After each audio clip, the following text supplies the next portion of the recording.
দেখুন মিস্টার বিন একটা লেটার বক্সে কীরকম করে আটকাই গেছে, এখন বাইরে হতে পারতেছে না। আর এখন সে বাইরে শুধু তাকায় তাকায় দেখতেছে, কাউকে পায় নাকি সাহায্য করার জন্য।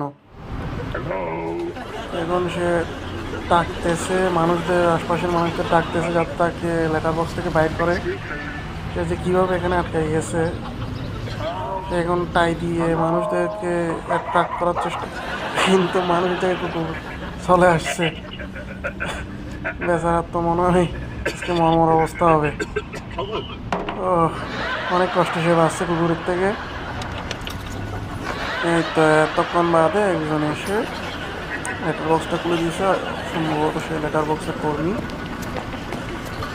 হয়েছে। এখন সে সারা পাইছে অনেক কষ্টে হয়েছে, এখন মিস্টার বিন চলে যাচ্ছে।